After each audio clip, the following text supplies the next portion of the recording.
उत्तराखंड में 1500 से ज्यादा लोगों की खून पसीने की कमाई जिस पोस्ट ऑफिस में जमा की गई थी वो अचानक से गायब हो जाती है।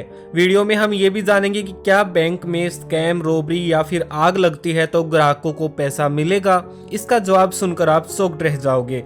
यूँ तो भारत में कुछ बैंक फ्रॉड करते रहते हैं, मगर जब उनका पर्दाफाश होता है तो पूरा मामला किसी एक शख्स पर डाल दिया जाता है और मीडिया में बताया जाता है कि उस बैंक के 1 या 2 कर्मचारियों ने ये फ्रॉड किया है और पुलिस ने उन्हें गिरफ्तार कर लिया है। ठीक ऐसा ही उत्तराखंड के बागेश्वर जिले के सिमगढ़ी के डाकघर में देखने को मिला। 11 अक्टूबर को 40 वर्षीय शारदा देवी पोस्ट ऑफिस में 50,000 रुपए निकलवाने जाती हैं, जहां उसे पता चलता है कि उसके बैंक अकाउंट में केवल 20 रुपए हैं। शारदा देवी यहां पर जब बैंक कर्मियों से बहस करती है तो उसे फर्जी बोलकर वहां से भगा दिया जाता है। वहीं एक और जोगेंद्र नाम का शख्स 13 अक्टूबर को पासबुक में एंट्री करवाने जाता है। मशीन ने जब एंट्री की तो पासबुक देखकर जोगेंद्र के पैरों तले जमीन निकल गई, क्योंकि उसके खाते में सिर्फ 70 रुपए थे, जबकि उसने 10 साल में 8 लाख रुपए जमा करवाए थे। हैरानी की बात यह है कि पोस्ट ऑफिस से जोगेंद्र ने पैसे निकलवाए इस चीज का रिकॉर्ड नहीं है। बिना निकलवाए ही पैसे कैसे गायब हो गए? यहाँ जोगिंदर ने जब डाकघर के कर्मचारियों से बहस की तो विवाद बढ़ गया।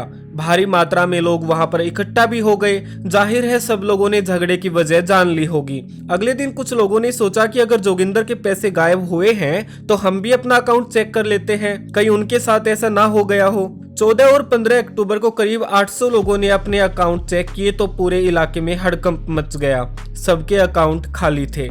सिमगढ़ी के मौजूद रमेश नामक शख्स की 12 लाख रुपए की एफडी थी, जिसमें अब 140 रुपए बचे हैं।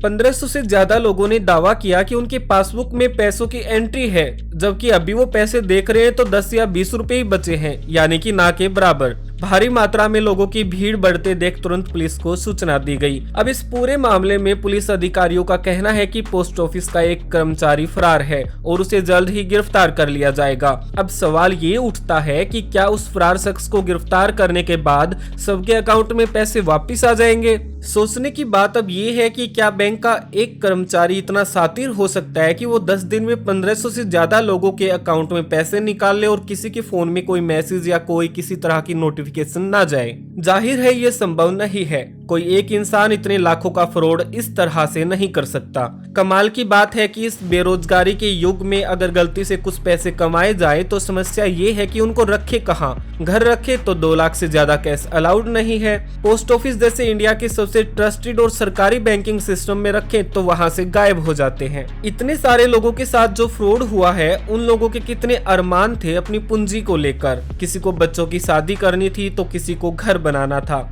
लेकिन इस पोस्ट ऑफिस की ब्रांच ने अपनी शक्तियों का ऐसा प्रदर्शन किया कि उन तमाम लोगों की आंखों से आंसू नहीं रुक रहे। पुलिस अधिकारियों का कहना है कि वह मामले की जांच करेंगे और आरोपी के खिलाफ कड़ी कार्रवाई करेंगे। हालांकि जिनके पैसे गायब हुए हैं वो वापस मिलेंगे, उनकी रिकवरी होगी या नहीं, इस बारे में कोई कुछ नहीं बता रहा। जाहिर है रिकवरी नहीं होगी। बैंक में जब हम अकाउंट ओपन करवाते हैं तो कुछ टर्म्स एंड कंडीशन होती है।